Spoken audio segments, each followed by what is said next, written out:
Hey there, Becca here from Inside the Square, and welcome back to my channel. In this video, I'm going to teach you how you can use just a little bit of custom code to change the style of the calendar block in your Squarespace website. We're going to be doing things like adding creative background colors and borders and even changing up some of the text styles.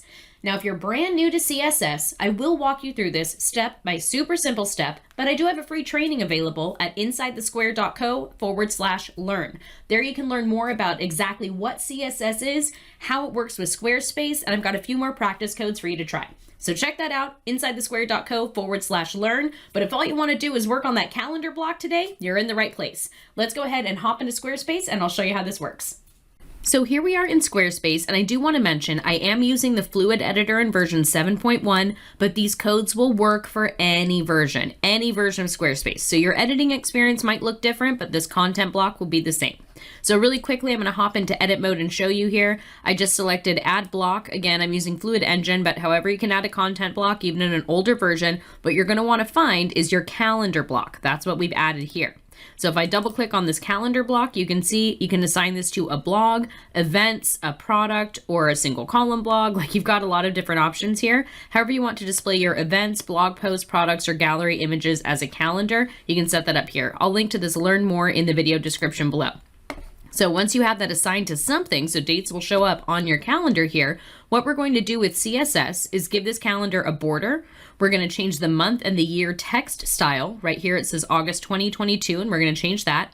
We're going to fill in today's date with a custom color. You can see how far in advance I record my tutorials here. We're working on Thursday the 11th. We're going to create round event days. The 19th, 25th, and 30th here all have events in this calendar, so we're actually going to make those round, and we're going to change the color. All of that using custom code that is listed in the description below. Before we add that code, I'm going to hop into edit mode, and I'm going to make this calendar a little bit smaller because I want to make sure that we can actually see what's going on here. So there we go. I've shrunk the calendar down a bit, and now I can enlarge the code so you can see what's actually happening. Okay, cool. Now let's scroll down and we'll navigate to design and then custom CSS. This is where we're going to paste the code that's beneath the video.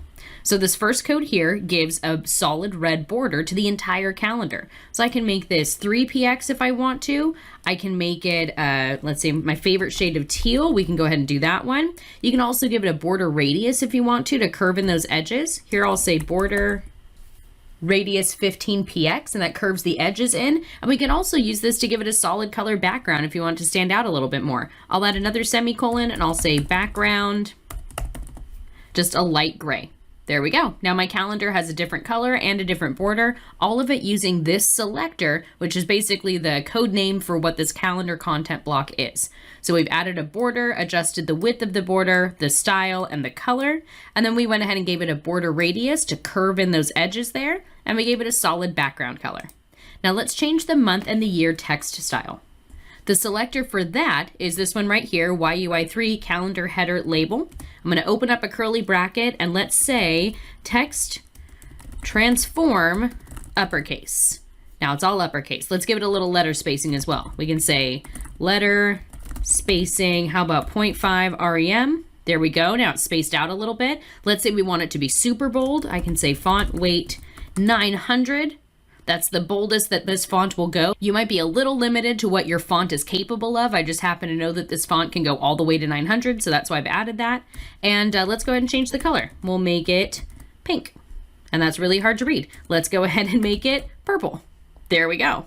So using this selector, you can apply any of the font or text styles to change the style of the month and the year that's shown at the top of your calendar. All right, next on our list was filling in today's date with a custom color. Again, I'm recording this early, so we're working on August 11th here, and this is the selector for today's date. I'm just gonna open up a curly bracket and we'll say background yellow, exclamation point, important. There we go. Now, why did I add exclamation point important? We needed to make sure that the browser was going to pick our code over any other code it sees. So sometimes we have to add that to CSS because we're customizing it even further inside this custom CSS panel. So that's why we've added that code. Let's go ahead and get rid of the border and make it round. I'll say border none, exclamation point important. There we go. And we'll say border radius 50%. And now we have a round today's date with a custom color. Pretty cool, right? Let's go ahead and do the same thing to days that have events on them, 19th, 25th, and 30th on this calendar example here. There's one selector if a day has an event. I'm going to go ahead and scroll down here so we can add more code. We'll add a new line. This is the selector, YUI3 Squarespace calendar .has-event. Now we can open up a curly bracket, and I'm sure you guessed what this is going to be. Background. How about we go with blue? Exclamation point, important. Spelled correctly. There we go. All right, now it's a vibrant blue there. It's kind of hard to see the actual date with such a dark color, so let's go ahead and change the color of the font only for the days that have events. We can do that with the property color. Color and then hashtag FFF is the hex color code for a solid white, but you can also do a web safe color name if you want to, or whatever color you're comfortable with there. All we have to do is say color and then add the color code, and it'll change just the date that is an active event. Notice all of the other numbers in the calendar are exactly the same. Let's go ahead and create round event days too. That was also on our list here. I'm going to add a semicolon and I'm going to say border radius 50%. There we go. And now those are round as well. So a lot of fun codes to play with today, all super customizable. I want to encourage you to get really creative. Changing up the backgrounds, borders, border radiuses, all kinds of fun stuff to do with the fonts as well. You've got a lot of options here. Whatever you decide to do, just select save when you're done and you'll be good to go. And that's it for this tutorial. Again, all of those codes are listed in the description below, but definitely get creative with those background colors and borders and all that fun stuff. Thank you so much for watching. If you enjoyed this video, give me a like and a comment, and definitely subscribe to my channel because I post a brand new tutorial every single week, and I want to make sure you catch the latest. Thanks again for watching, and most importantly, have fun with your Squarespace website. Bye for now. If you liked this tutorial, you're gonna love my Squarespace CSS cheat sheet. I put all of my custom codes and pro tips inside one gigantic PDF available now at insidethesquare.co/CSS. That's insidethesquare.co/CSS.